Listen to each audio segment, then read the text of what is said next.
Hi everyone, and welcome to the channel.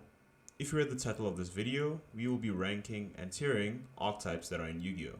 But wait, some of you are probably asking, what is Yu-Gi-Oh? Why is there a ranking? What is the criteria? Isn't this a waste of time? It's a much. We'll get to all of those, but first let's answer, for those uninitiated, what is Yu-Gi-Oh? So, for those who just want to get to the rankings, feel free to skip to this time because there will be a lot between this and the actual ranking. So again, what is Yu-Gi-Oh? Yu-Gi-Oh is a trading card game that was popularized by the manga Yu-Gi-Oh by Kazaki Takahashi, which follows a young boy named Yugi Muto who solved the Millennium Puzzle and then the soul of the pharaoh of ancient Egypt who was entrapped in said puzzle then inhabits his body. Fun fact, did you know that Yu-Gi-Oh was not about the card game initially, but was instead about other games? It just happened to be that Yu-Gi-Oh! Duel Monsters was the only one that really struck with people, but that's beside the point. Usually the pharaoh would possess Yugi's body and play video games with the bad guys. What's a shadow game, you may ask? Well, it's basically a regular game where the loser suffers a penalty game, which is often super hardcore. But enough about that. So how do you play Yu-Gi-Oh? To simplify it, it is a game where you summon monsters in either attack or defense position and use them to defeat both the opponent and your opponent's monsters. To spice things up, you also use spells and traps that have various effects that may turn the game in your favor. Decks also contain an extra deck, which contains certain types of monsters such as Link, Fusion, Synchro, and Xyz monsters. Both players also have LP, and the main condition to win is often to drop your opponent's LP to 0. Later, more win conditions were added, but I'm not going to get into that. If you're watching this, you're probably familiar with it. Now, why am I doing this, you may ask? Well, I want to create a new format called the Dimension format, which is more about building decks which are lore accurate and are more fun for purist plebs like me. Why am I creating that format? Well, that is a good question. But first, we will have to revert to the beginning of me playing Yu-Gi-Oh for the first time, or rather being introduced. So for those who are comfortable with Yu-Gi-Oh, you may know that the current format for Yu-Gi-Oh is pretty cancerous, as well as pretty boring and unfun, especially with meta decks being played everywhere and tournaments becoming super competitive and expensive as well. With this, it is also quite difficult for beginners to actually get into the game. Fortunately, there are some games that do make it easier for beginners to learn the game, but meta players kind of kill the fun for everybody. So, what does this have to do with the story? Don't worry, we'll get to it in just a minute. So, about 5 years ago, my friend, let's call him Sakaki, was quite into Yu-Gi-Oh! He went to tournaments and was up to date on everything, and I took an interest in it. So Sakaki, the real Chad that he was, said that he would bring a custom deck to give to me, and we could play a round or two. I was excited, so now comes the day, I felt pretty good. We waited for break, and played a quick round. And now you're probably thinking, it was fun, and he would have gone easy on a guy like me. He absolutely annihilated me.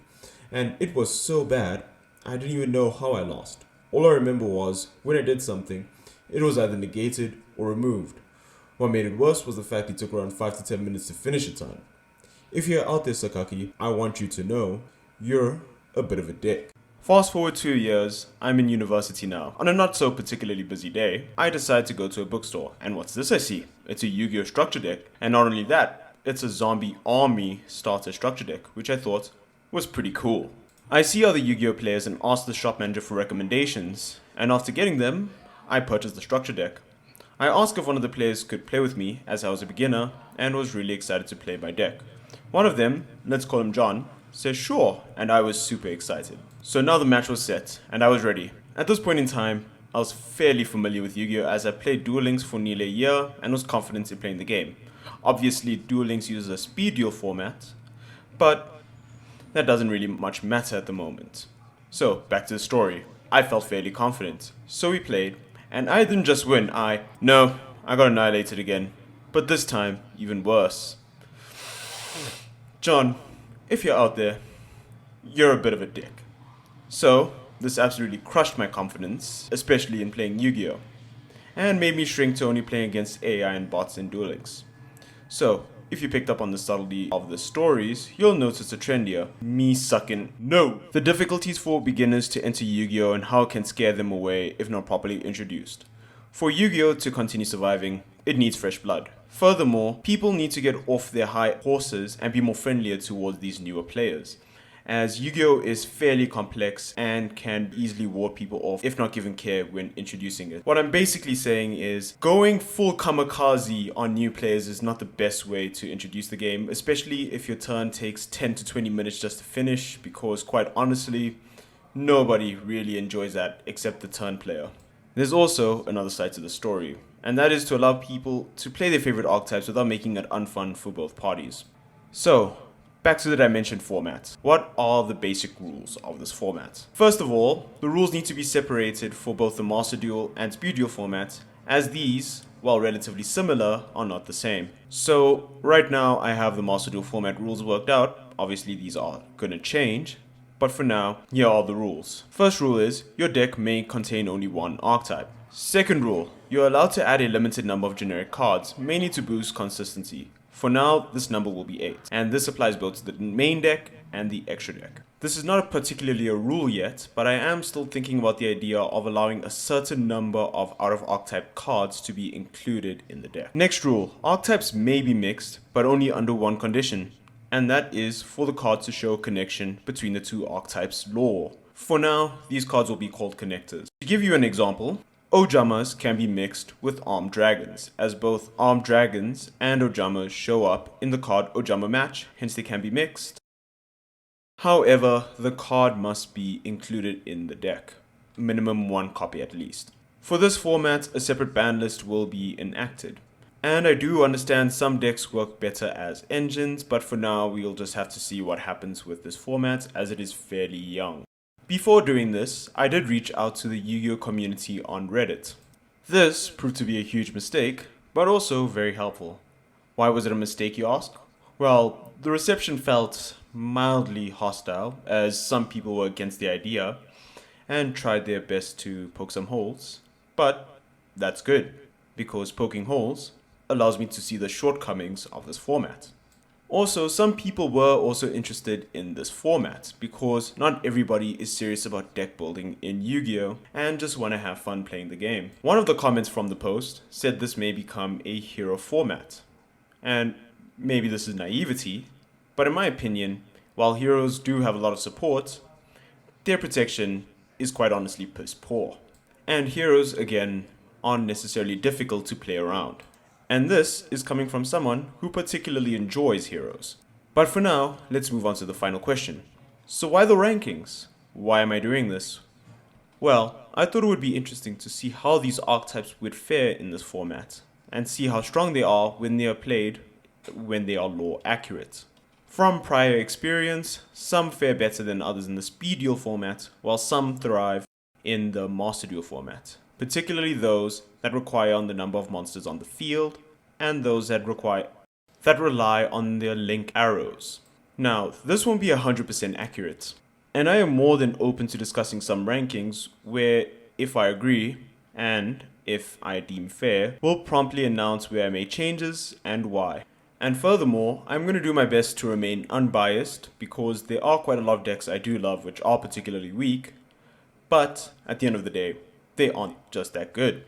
For looking at the archetypes, I'll be using Yugipedia's list of archetypes, because I am a lazy bugger.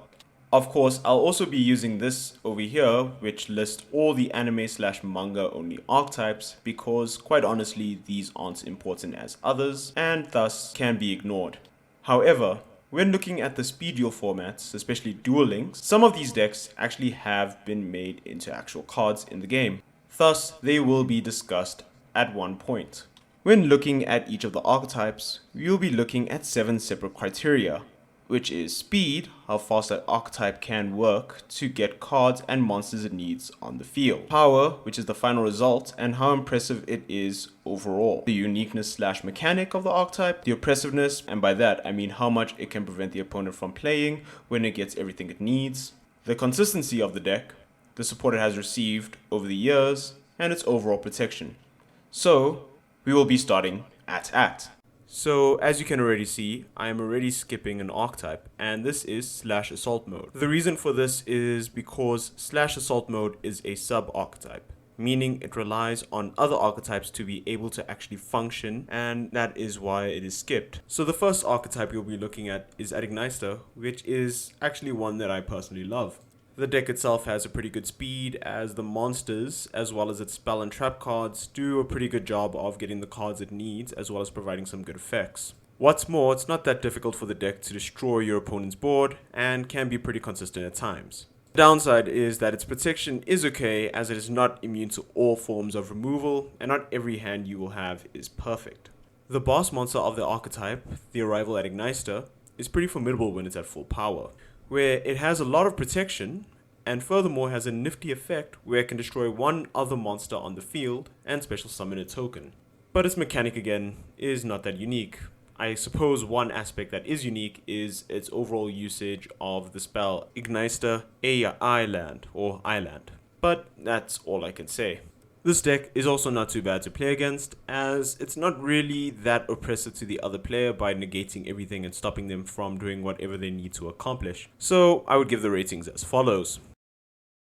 Next up is Abyss Actors, which is an archetype that focuses on pendulum summoning and utilizing its spell cards, Abyss Scripts, to generate amazing advantage given that an Abyss Actor pendulum monster is face up in the extra deck and that there is an Abyss Actor in a pendulum zone. Albeit the archetype can be fast when it has the necessary cards, it has received some good extra deck monsters as well as a new spell card that gives it a major consistency boost. However, this doesn't mean that every hand will be perfect, but still it has good consistency, as you basically need one level 4 or lower pendulum monster to special summon it to link one monster, and therefore you have a play already. Although it has good consistency, the archetype has poor protection and isn't too difficult to interrupt and stop their plays. In regards to the mechanics and oppressiveness of the archetype, the way it utilizes its spells such that they punish the opponent for destroying them gives it some extra points, and this archetype when pure is pretty unimposing to the other player. Furthermore, I feel they have enough support, but with more, who knows how powerful they will be. Next up is Adamanticators, which is an interesting deck, as they utilize excavation, and their synchro monsters are dependent on what types of monsters are in the graveyard. They have plenty of cards to help search through the deck, so I would consider them quite fast. However, excavating itself can be quite slow.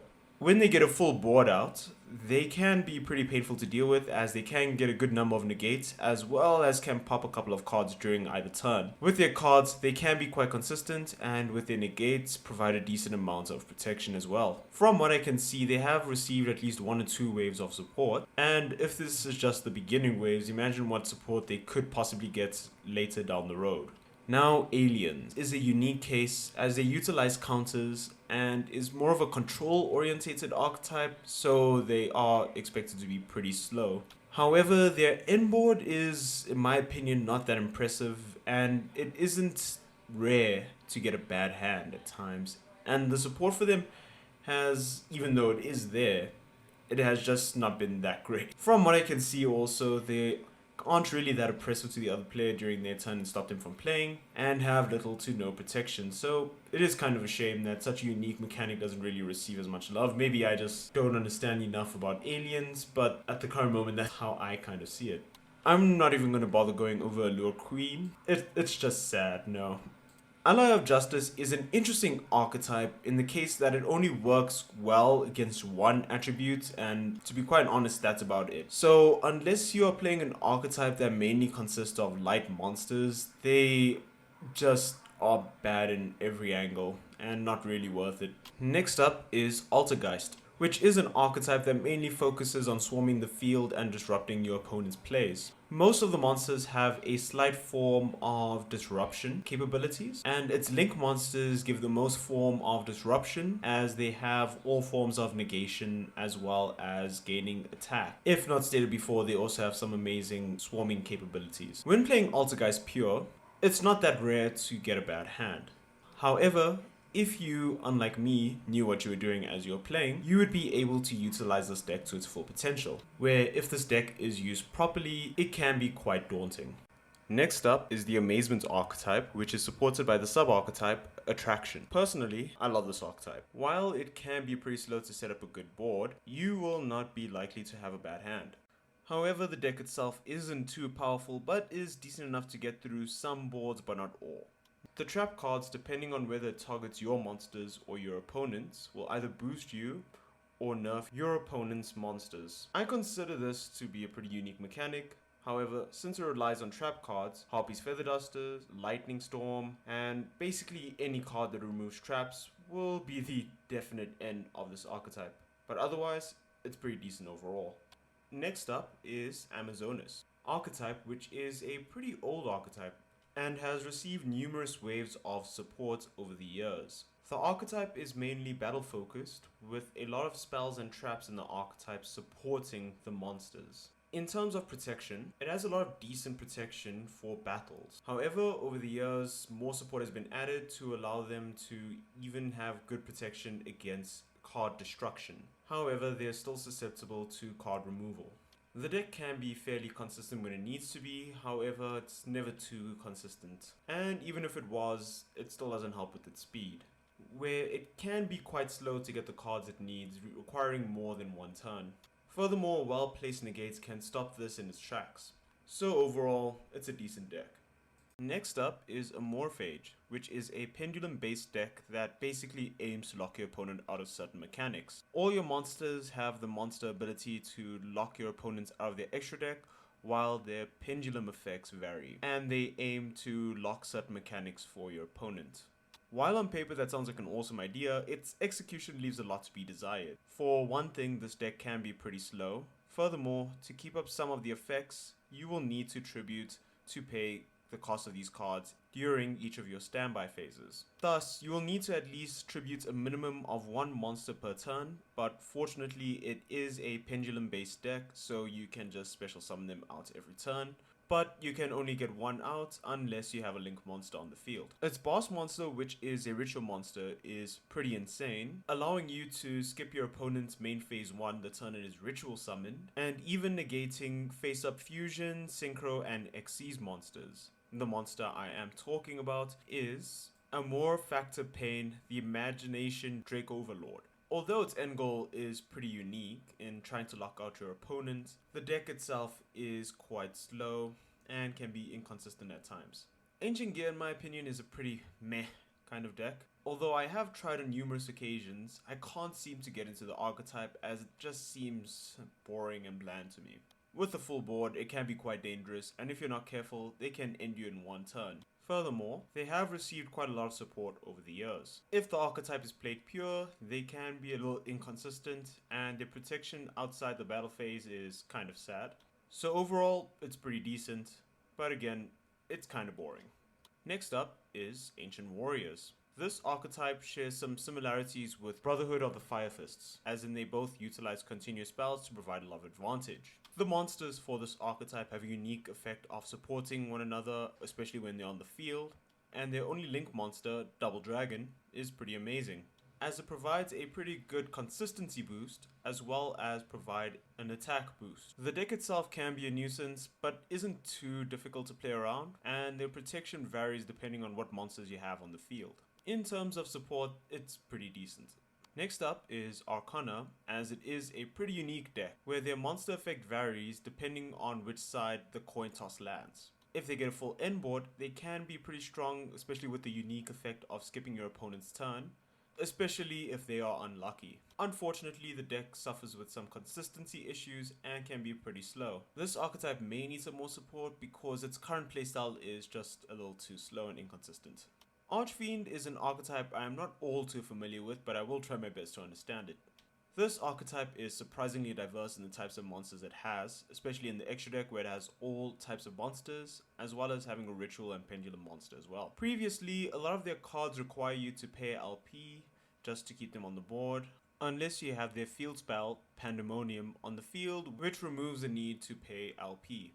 From what I can see, the archetype can be pretty slow as it is fairly older, and its end board, while the monster art says otherwise, is not really that terrifying. Playing them pure also provides some form of consistency issues and not great protection overall. What bothers me personally is that the archetype only has one pendulum monster.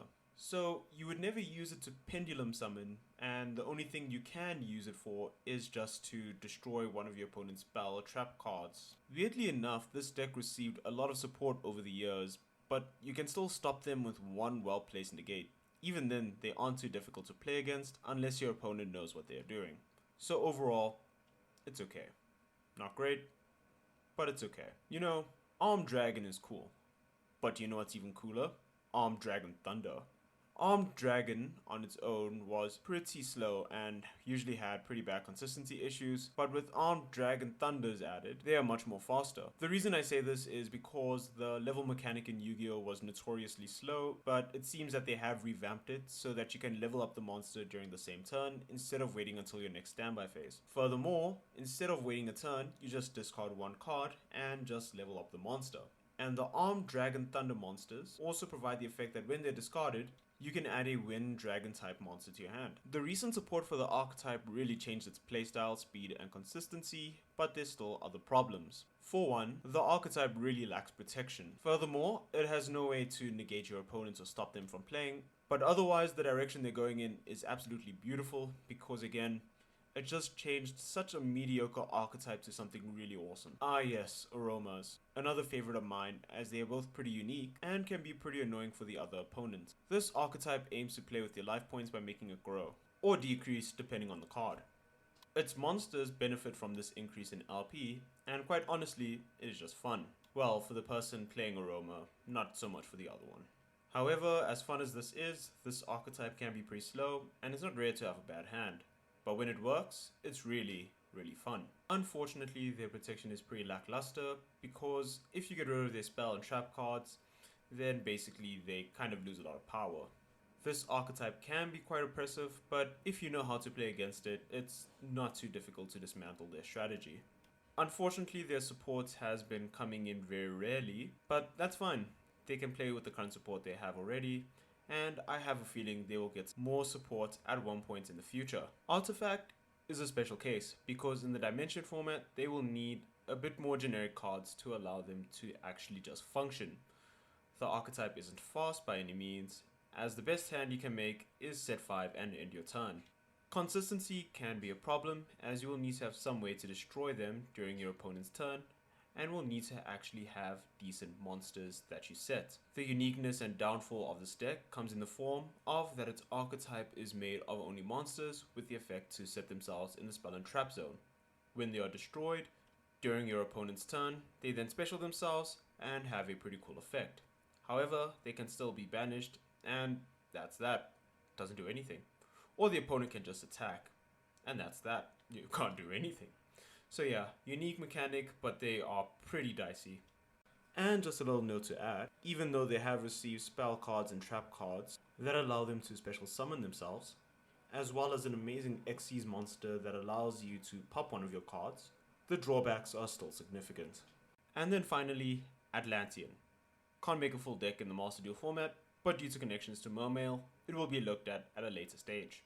So, that is all the archetypes I'm going to be doing in this video. I thought it would be much better and much more easier for me to just do them letter by letter. So in the next video, you will be doing starting from the letter B, and then C, and then D, and so on. So looking at the power of all these decks, I would put them as follows.